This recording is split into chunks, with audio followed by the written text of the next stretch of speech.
Bonjour à tous, cette petite vidéo pour vous donner quelques conseils pour agir auprès des personnes sans abri à votre échelle de citoyen et notamment pour faciliter la première rencontre. Alors déjà, juste un petit rappel de la situation pour les 250 000 personnes sans domicile qui sont très fragiles face à ce virus du Covid-19. Donc les trois problèmes principaux, c'est le manque d'accès aux services de première nécessité parce que beaucoup de structures ont fermé, manque de bénévoles, difficulté à respecter les gestes barrières et les mesures de sécurité, difficulté à s'informer. Les personnes sans domicile ont beaucoup de mal à suivre l'évolution de la situation et à trouver de l'aide et à savoir quelles structures sont encore ouvertes. Et enfin, on est aussi sur une situation très difficile au niveau de l'isolement. Les personnes sont encore plus isolées que d'habitude, étant donné qu'il n'y a plus personne dans les rues. Alors, pour faciliter la première rencontre, ça c'est valable en temps normal, hein, tout le temps, même hors situation de Covid. Déjà, ce qu'il faut savoir, c'est qu'il n'y a pas de recette magique, hein. Chaque situation et chaque personne est unique, mais on a listé avec nos bénévoles avec et sans abri de l'association La Cloche quelques conseils qui peuvent vous aider. Alors déjà, au niveau de votre posture, ce qu'il faut savoir, c'est il faut essayer d'être disponible, d'avoir un petit peu de temps devant soi, parce qu'on ne sait pas combien de temps va durer la discussion et pour ne pas créer de frustration. Et puis, il faut aussi être disponible dans son esprit. Si jamais on est un peu fatigué, qu'on a eu des soucis au travail, il faut pas hésiter à dire à la personne qu'on repassera la voir si on sait qu'on est en mesure de le faire. Ensuite, on peut avoir quelques petites appréhensions, ne pas se sentir à l'aise. Ce qui est très important, c'est de rester naturel, ne pas chercher à se créer un personnage ou à essayer de faire croire qu'on est super à l'aise. Vous pouvez le dire à la personne.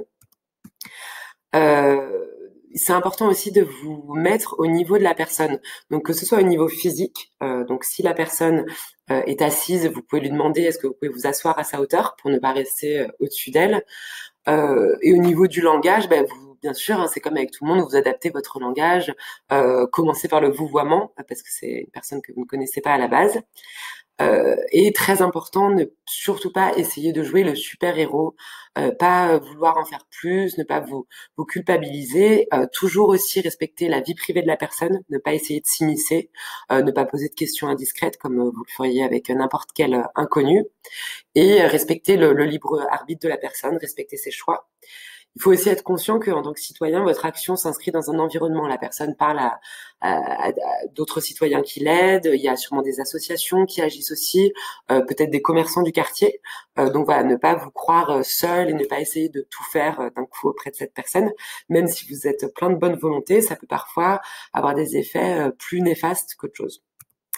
Ensuite, donc respecter l'espace et la disponibilité de la personne.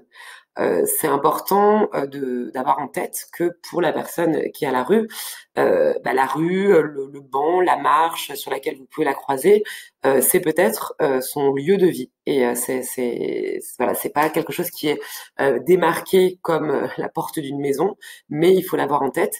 Donc toujours demander, vous n'allez pas vous asseoir comme ça à côté de la personne, mais demandez si vous pouvez vous asseoir.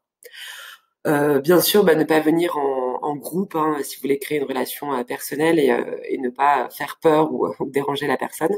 Ça, encore une fois, la plupart de ces conseils sont valables pour une rencontre avec quelqu'un avec ou sans domicile, hein, que vous ne connaîtriez pas. C'est du bon sens. Veillez à ne pas déranger la personne. Voilà, si la personne est occupée, elle peut être par exemple en train de ranger ses affaires. Ça peut être un moment assez personnel pour elle parce que c'est souvent toute sa vie en fait et souvent les seules marques d'un passé. Ne pas hésiter, voilà, peut-être des fois d'un simple regard, vous pouvez voir si la personne elle est réceptive. Commencez par un sourire, par un bonjour, et ensuite vous pouvez lui proposer et voir si elle a envie de discuter avec vous. Très important, savoir accepter le refus. Voilà, c'est la personne peut refuser, peut vous demander de repasser à un autre moment où elle sera plus disponible. Euh, et puis voilà, les personnes qui font la manche, il faut aussi avoir en tête que pour elles c'est le moment où elles peuvent gagner de l'argent. C'est comme si elles étaient au travail. Et donc, il faut essayer de pas la déranger à ce moment-là. À l'inverse, il y a aussi des personnes qui font la manche, mais qui ne sont pas à la rue ou qui font la manche pour essayer en fait de créer du lien parce qu'elles sont dans l'isolement et c'est un prétexte pour elles à discuter. Donc ça, c'est vraiment à voir au cas par cas.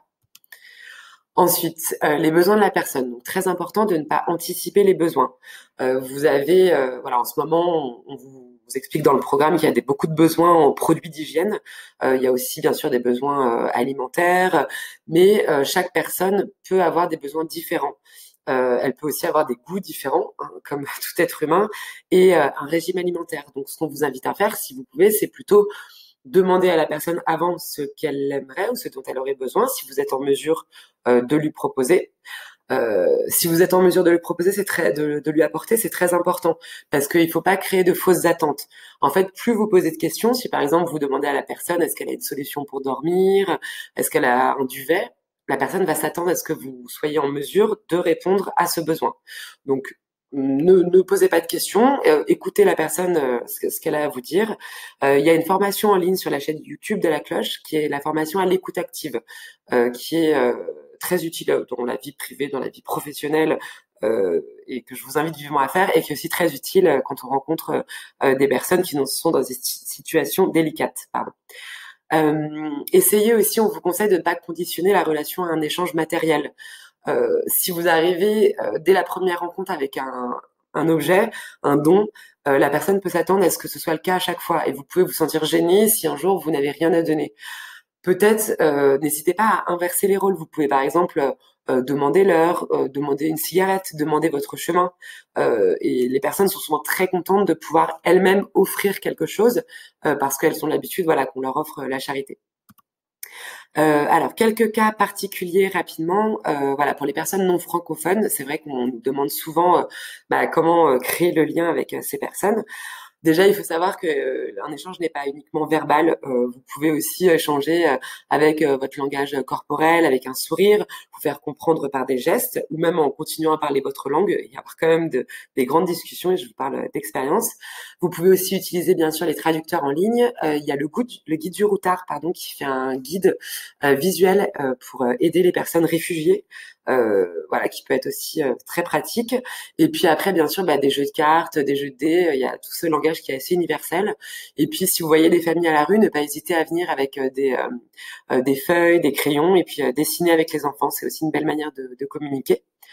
Quelques situations d'urgence. Donc, on vous rappelle les numéros d'urgence qui sont les mêmes pour tout le monde. Donc, à ne solliciter qu'uniquement en cas de vraie urgence. Attention au réflexe des pompiers. Il y a beaucoup de personnes, quand ils voient quelqu'un allongé, qui appellent les pompiers directement.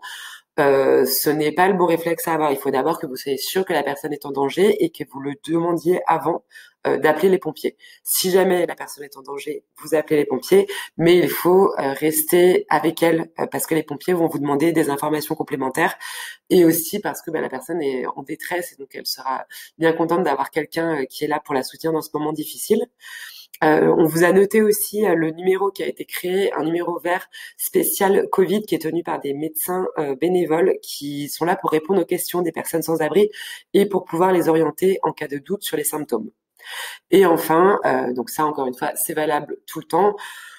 Principe de bon sens, ne pas aller dans des endroits isolés, ne pas vous mettre en danger, ne pas aller seul vers des groupes ou des personnes que vous sentez un petit peu énervées ou voilà qui ont l'air de parler fort. J'espère que ces conseils vous seront utiles et je vous souhaite bon courage pour le programme et merci encore pour votre solidarité. À bientôt.